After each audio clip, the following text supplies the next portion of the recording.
നമസ്കാരം. എല്ലാവർക്കും ശുഭദിനം ആശംസിക്കുന്നു. ഈ വർഷത്തെ 79-ാം ദിവസമായ ഇന്ന് തീയതി 19/3/2024 ചൊവ്വ. മലയാള വർഷം 1199 മീനം 6. ഇന്നത്തെ ദിവസത്തിന്റെ പ്രത്യേകതകൾ. March 19 saint Joseph day. എല്ലാ വർഷവും മാർച്ച് 19 സെന്റ് ജോസഫ് ദിനം ആഘോഷിക്കുന്നു. കന്യാമറിയത്തിന്റെ ഭർത്താവും യേശുക്രിസ്തുവിന്റെ പിതാവുമായ വിശുദ്ധ ജോസഫിനെ അനുസ്മരിക്കുന്ന ദിനം. കത്തോലിക്ക സഭയിൽ സെന്റ് ജോസഫ് ദിനത്തിന് വളരെയധികം പ്രാധാന്യമുള്ള ദിവസമാണ്. International read to me day. എല്ലാ മാർച്ച് 19 ലോകമെമ്പാടും ആഘോഷിക്കുന്ന ഇന്റർനാഷണൽ റീഡ് ടു മീ ദിനം കുട്ടികൾക്ക് പുസ്തകങ്ങൾ വായിക്കേണ്ടതിന്റെ പ്രാധാന്യത്തിൽ ശ്രദ്ധ കേന്ദ്രീകരിക്കുന്ന ഒരു ദിനമാണ്. ദിവസത്തിൽ 10 മിനിറ്റോ അതിൽ കൂടുതലോ കുട്ടികളെ വായിപ്പിക്കുന്നത് അവരുടെ ഭാവനയും അറിവും സ്കൂളിൽ ചേരുന്നതിന് മുമ്പ് തന്നെ വായിക്കാനുള്ള കഴിവും വികസിപ്പിക്കാൻ സഹായിക്കുന്നു. ഇന്നത്തെ ദിവസത്തെ ചരിത്രം.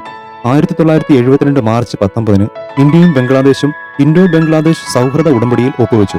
അത് ഇരു രാജ്യങ്ങളും തമ്മിൽ സൗഹൃദ ബന്ധം സ്ഥാപിക്കുകയും സുരക്ഷ, വ്യാപാരം, ഗതാഗതം എന്നിവയുമായി ബന്ധപ്പെട്ട നിരവധി പ്രശ്നങ്ങൾ പരിഹരിക്കുകയും ചെയ്തു.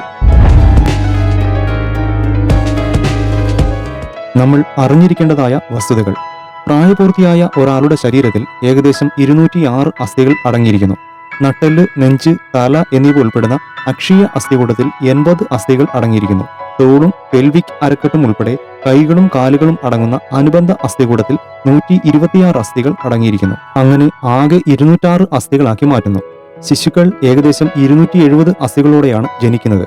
അതിൽ ഭൂരിഭാഗവും തരുണാസ്ഥികളായിരിക്കും. പിന്നീട് ഒന്നിച്ചു ചേരുകയും കാലക്രമേണ 206 അസ്ഥികളായി കുറയുകയും ചെയ്യും.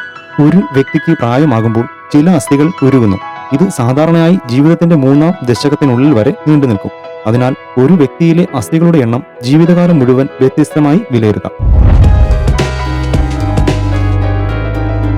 മാർച്ച് 20 നാളത്തെ പ്രധാന ഉത്സവ വിശേഷങ്ങൾ. നാളെ ഏകാദശി വ്രതം. മൂഴിക്കുളങ്ങര ഭഗവതി ക്ഷേത്രത്തിൽ കൊടിയേറ്റ്. പന്മന ആണുവേരിൽ ശ്രീദേവി ക്ഷേത്രത്തിൽ പൂയ മഹോത്സവം. ആദിനാട് ശക്തികുളങ്ങര ക്ഷേത്രത്തിൽ ആറാട്ട്. അറിവ് എല്ലാവർക്കും. PSC ചോദ്യോത്തരങ്ങൾ. ആദ്യം കഴിഞ്ഞ വീഡിയോയിലെ ചോദ്യത്തിന്റെ ഉത്തരം. ഇന്ത്യയുടെ ആദ്യത്തെ ബഹിരാകാശ ദൂരദർശിനി ഏത്? ഉത്തരം ആസ്ട്രോസാറ്റ്. ഇന്നത്തെ ചോദ്യോത്തരങ്ങൾ. കേരളത്തിലെ ഏക മനുഷ്യനിർമ്മിത ദ്വീപിന്റെ പേര്? ഉത്തരം വെല്ലിംഗ്ടൺ ദ്വീപ്. തപാൽ സ്റ്റാമ്പിൽ 2 തവണ ചിത്രീകരിച്ച ഒരേ ഒരു മലയാളി നയതന്ത്രജ്ഞൻ ആര്? ഉത്തരം VK കൃഷ്ണമേനോൻ.